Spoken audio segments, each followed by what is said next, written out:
har mistet mammaen min. Hjelp! Hjelp!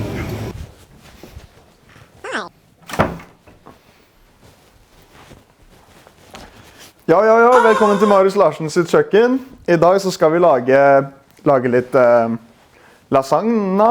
Det er en populær italiensk rett som dere kanskje kjenner til. Alle har spist mest sannsynligvis. Jeg er ikke en så stor fan, men vi lager den for det. Som dere ser kanskje, så er jeg et nydelig kokkeavtrekk. Og mitt alter ego i dag er Marianne Hansen. Don't call me anything but that, and chef. Så da hopper vi egentlig bare rett inn i det. Woo! Wow! Perfekt. Yes, neste steg, det er jo rett og slett at vi skal hakke opp litt løk for alle sammen der ute som liker løk. Og så har vi da kjøttdeig. Vi tok Folkets i dag. Ja, det er ikke min favoritt, men den fungerer den altså. Men da tenker jeg at vi bare hopper rett inn i det. Når man hakker løk, så er det faktisk et par viktige ting. Det er å kjenne om løken er myk. Denne løken her er faktisk veldig myk. Så da tar vi den andre løken.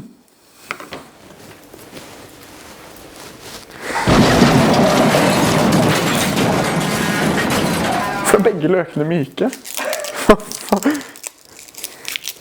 Faen meg, shit, jeg er jævla sekretæren min. Jeg vet da faen ikke hvordan man lager for meg. Ta veldig ordentlig løk. Fuck it. Uansett, det er viktig. Du skal skrelle løken, sånn som Shrek sa en gang. Løken har mange lag. Jeg burde kanskje vaske hendene mine først, for jeg tenker på det. Det er faktisk nummer 1 steg, vaske hender. Da tar du litt såpe, og så gnir du det. Visste du at i koronatiden, til alle dere som har født etter korona, så skal man faktisk vaske hendene i 20 sekunder. Jeg tror dette er 20 sekunder.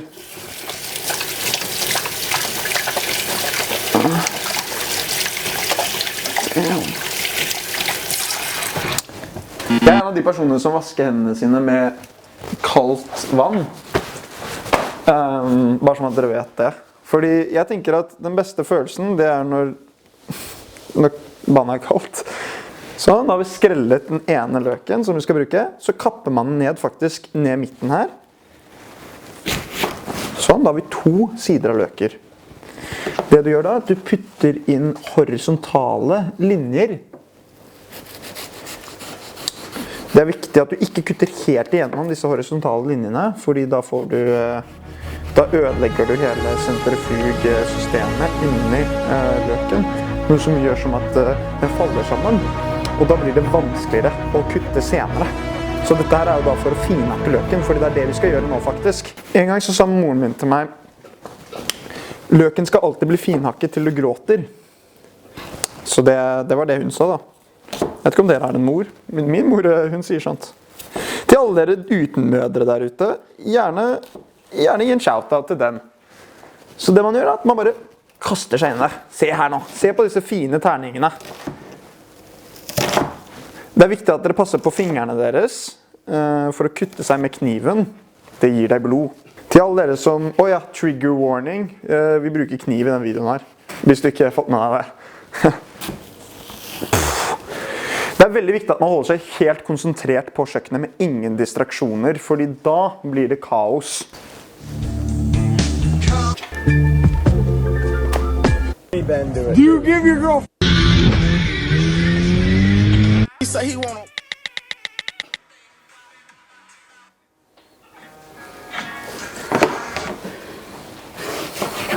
Så kapper man løken i rektangler. Mr. Cameraman, ser du hvor fine disse her er? Dette var som min første kjærlighet. Jeg savner deg. Her har vi finhakket løken i små terninger. Det man også kan gjøre er at man kan gå et par ganger over sånn her for å skape mer finhakkelse for lasagnen. Fordi det siste du vil ha i din Burger King footlighters, det er store biter med løk. Så det vi gjør nå er at vi bare putter alt sammen oppi stekepannen. Spørsmålet, skal man ta litt olje oppi først, kanskje? Det gjør man sikkert. Kan du skru på plata først? Mr. Cameraman! Hva faen? Gratulerer. Putter vi den på 6, bare for å starte festen. Så tar vi... vi skal også ha litt hvitløk, så mens det gjør seg klart, tar jeg og åpner opp en hvitløkskar. Så er det viktig at man rydder litt opp imens. Vet du hva, jeg er litt lur. Jeg bruker hjernen min for en gangs skyld, dere. Vent med å begynne å lage løken til du har blitt ferdig med den andre løken. Mr. Cameraman, is it possible to get a trash can? Fordi det ble uhyre mye søppel her nå. Akkurat som meg. Jeg er bare søppel. En gang så sa jeg til en dame at hun hadde en rutete ræ. Og det var siste gang jeg så henne, er det å si. Så mitt dametips til dere, ikke kommenter på kroppen deres. Som regel bommer du der. Prøv heller å være elskende og lag lasagne. Everything reminds me of her. The onion smell. Det er viktig å rydde opp mens man går, fordi ellers så får man et skittent arbeidsområde. Og et skittent arbeidsområde, det er det siste du vil ha i livet. Fordi da lever du et dårlig liv. Her har vi da så finhakket hvitløk for dette her. Så det vi gjør da, er at vi skal putte det bare rett oppi her med resten av løken. Så får vi en god løkblanding.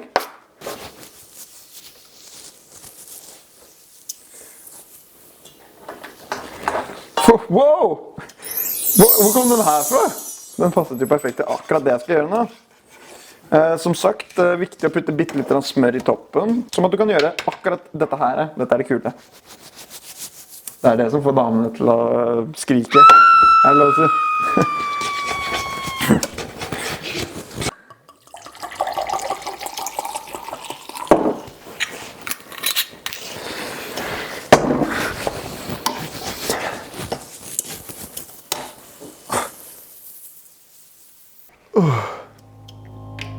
Det som er viktig når man lager sånn mat som dette her, at det som er hele greia med hvitløk, er at veldig mange tror at man gråter fordi det er så sterke ting, og det gjør noe med deg, men det er greit. Den meste baken her blir faktisk bedre med litt tårer.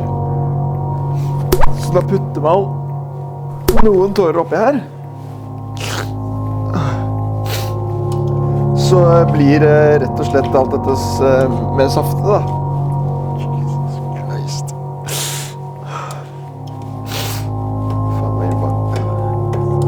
Det var det mamma sa til meg i hvert fall, når hun stod og gråt og lagde mat. Jeg savner henne. Men som dere ser nå, så begynner det her å få en gyllen glow til seg. Og det er jo det som er ettersøkt når det kommer til løken. Det er jo rett og slett å få en veldig sånn fin... Har du noen gang sett en golden hour?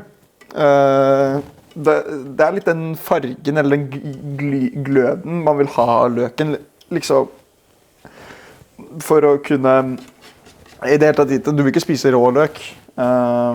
Råkarer gjør det, men jeg er ikke en råkar, jeg er en freshed up femboy som har lyst til å ha den soft.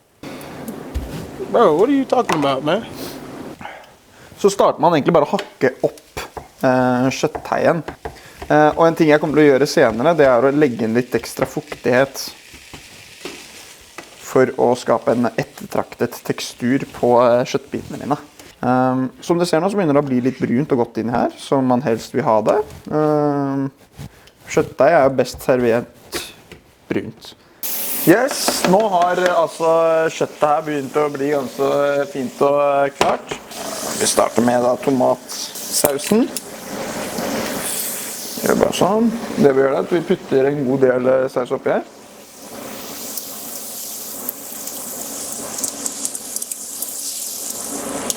Sånn, det skal nok. Sånn, det skal nok. Sånn, det skal nok holde. Så bare blander vi det inn veldig fort. Man er etter den der, du vet, 9 pils deep dagen etterpå looken på sausen sin. Litt brun på kantene, men rød for det meste i midten.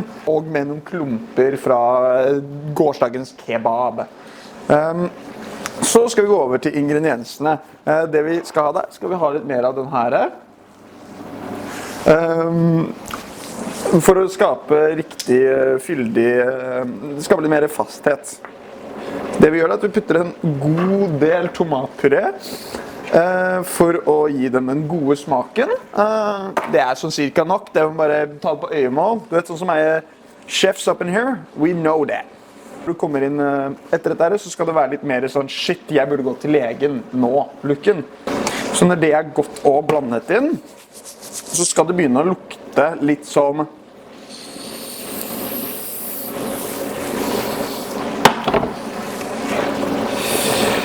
ja, altså, hvordan jeg hadde sagt det, det er vått gutterom i Florence. Sånn. Hva faen, hva annet skal oppi nå? Så skal vi putte litt salt og pepper oppi nå.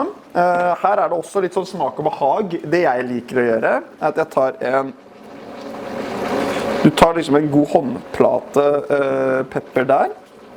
Så har man i boks, så tar man litt salt.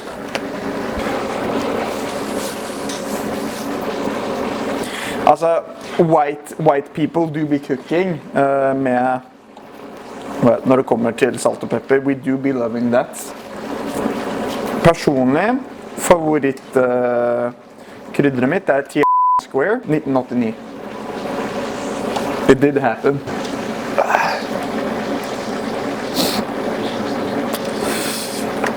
Hva slags saus? Bechamelsaus. Det er sausen du skal lage nå.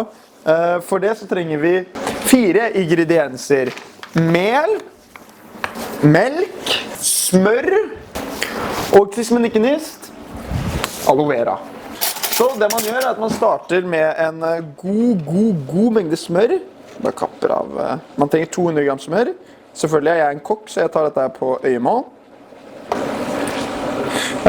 Og så når smøret smelter, så skal man da altså rett og slett putte oppi litt mel. Og så er det viktig at du blander det sammen, pisker det sammen, sakte, men sikkert, for å få den ettertraktete teksturen man vil ha på denne her bechalement sausen da, med andre ord. Så putter man den på melken.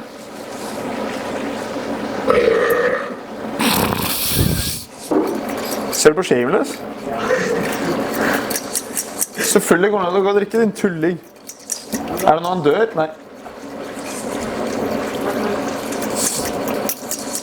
Jeg har ikke sett Shameless.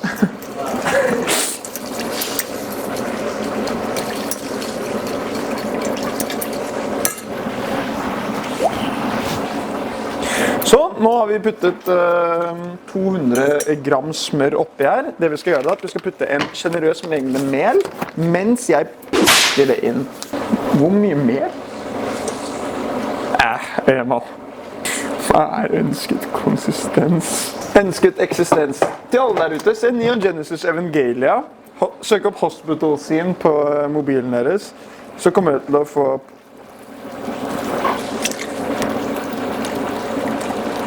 skal man putte bitte litt mer melk oppi faktisk, for å få den bitte litt tykkere, for vi skal ha ost oppi her. Det er viktig å huske.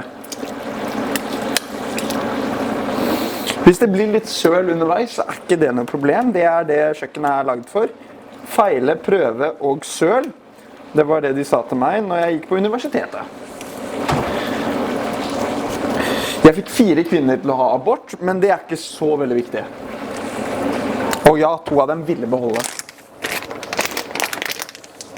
Viktig å holde en teknikk hvor man får liksom akkurat gjort det. Skrape bunnen, så man ikke får det brent. Få med seg alt sammen. Ta hjørnene.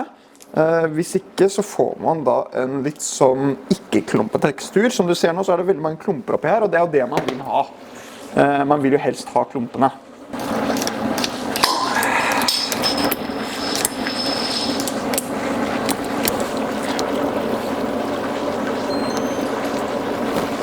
Oi, nå greide jeg å skru av ovnen.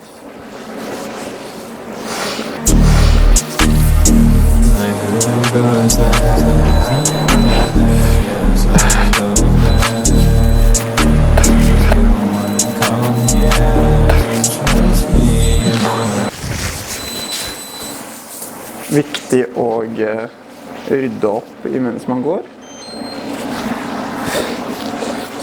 Så etter at du har greid å skru av ovnen med uheldigvis med melk, så tar du og blander inn sausen inn litt bedre.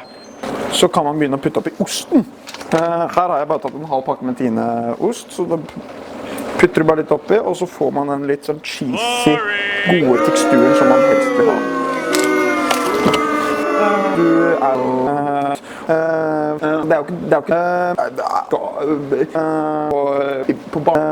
Men så innså at det er ikke det som er viktig. Det som er viktig, det er fuck bitches get money. Stay pimping, y'all. Hva med deg selv? Når det begynner å minne seg litt om babygulp, så begynner man å komme til en da ettersøkt konsistens på dette her. Når du ser at den begynner å vape og puffe smoke som Snoop Dogg, da begynner man å få gode tingen. Bare liksom smoke weed every day. Det er jo der man vil helst være når det kommer til denne sausen her. Så gjerne lytt litt på bunnen. Hva sier jeg?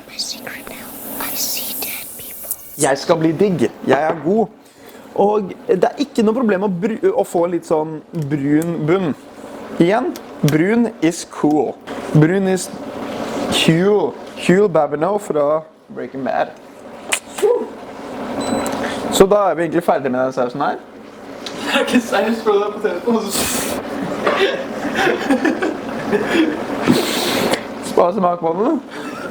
Du må bestemmer der, Marius. Litt saus.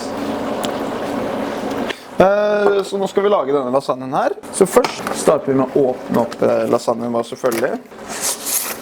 Putter vi litt på bunnen her, gjør oss klare. Smaker litt på det underveis.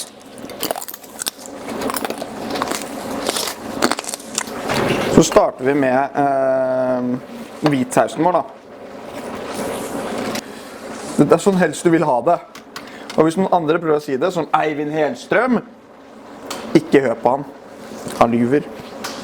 Han er lyvemannen. Så da har vi et generøst lag med kjøttdeig. Vi kan ta litt til faktisk. Jeg liker det litt meaty.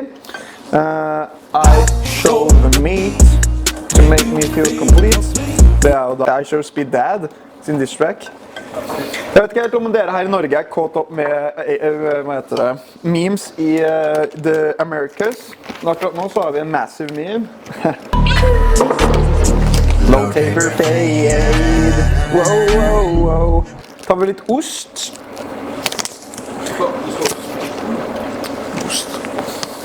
Mr. Cameraman, shut the fuck up.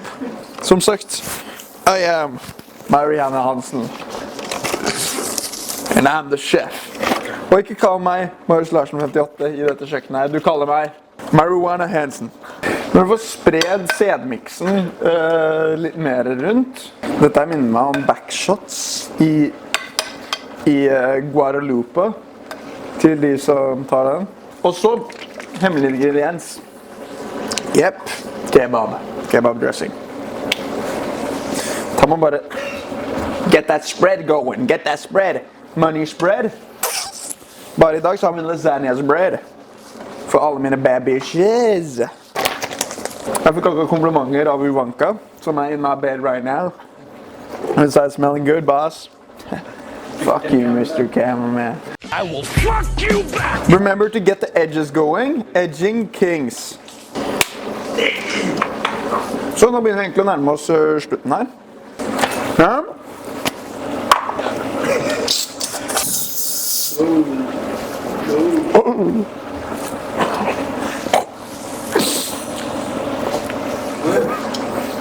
My name is Lil AJ. I love Alex Gas. Da har man egentlig final product der, rett før det går inn i ovnen. Hvis du ser på cross-section, så skal det minne litt om... Det skal minne litt om en one night stand on a period, er det lov å si. Eller at man ryker p***ingen mid-sex. Så, eller, blur that word out. Men da putter vi den egentlig bare rett i ovnen. Her skal den ligge i typ kvarter. Et kvarter.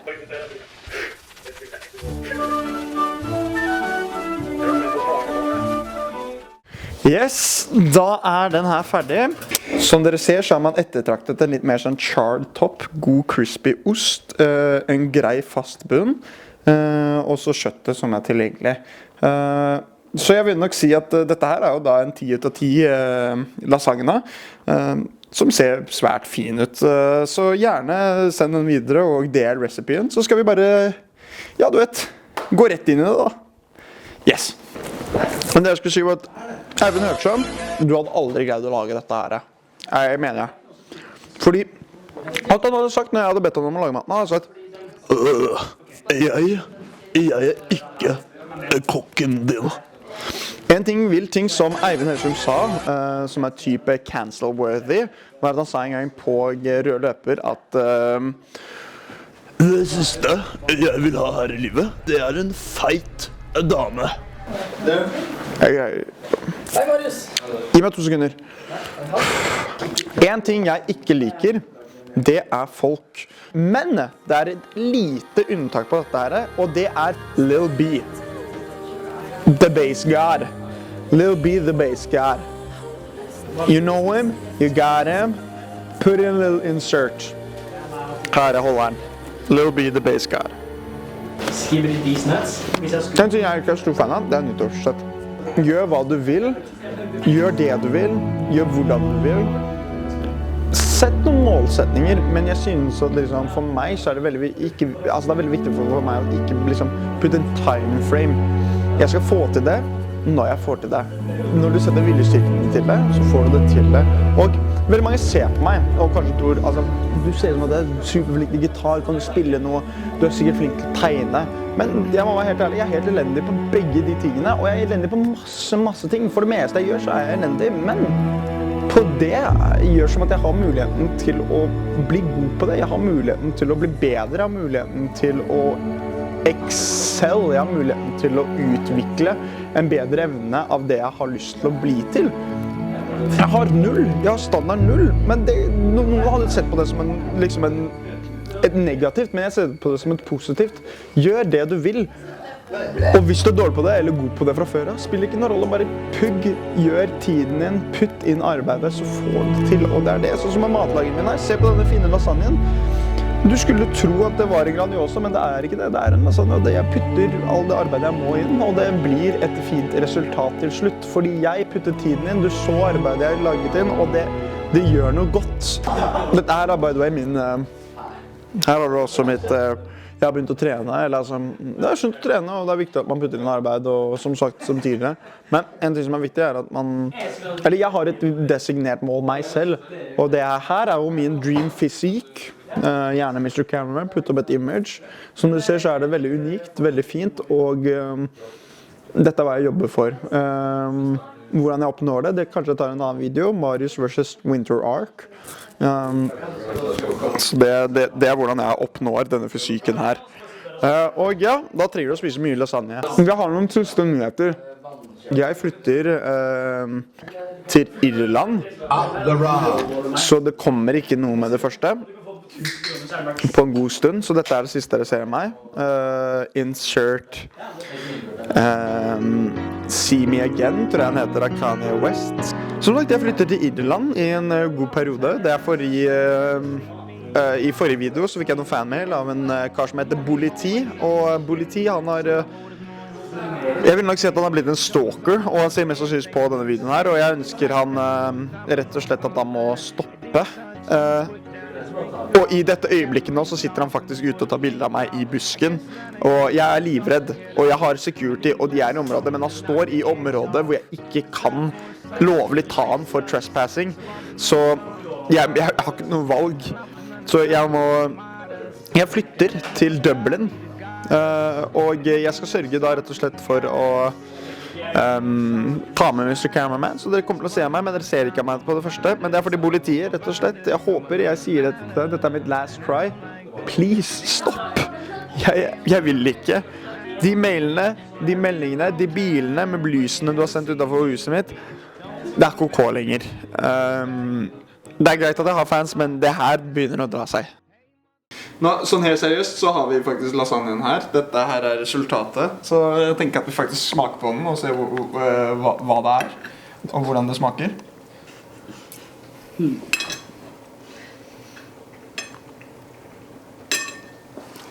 Det er kødder ikke engang. Det er faktisk ikke ille.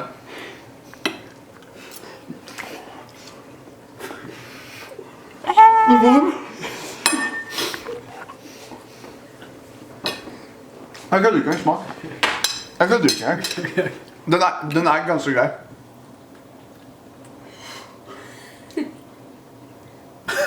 Den er ikke ille i det hele tatt. Den er low-key litt god. Den er faktisk litt god. Jeg kødder ikke engang. Jeg kødder ikke engang. Hvis du kommer med, kom her. Gjør deg klar. Hva mener du?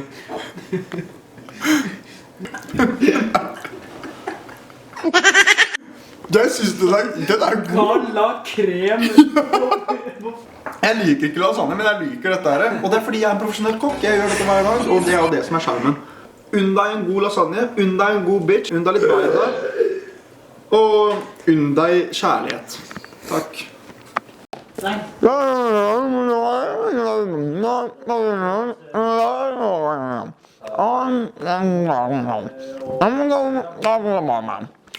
Tusen takk. Ha det bra. Vi er good. Tror jeg.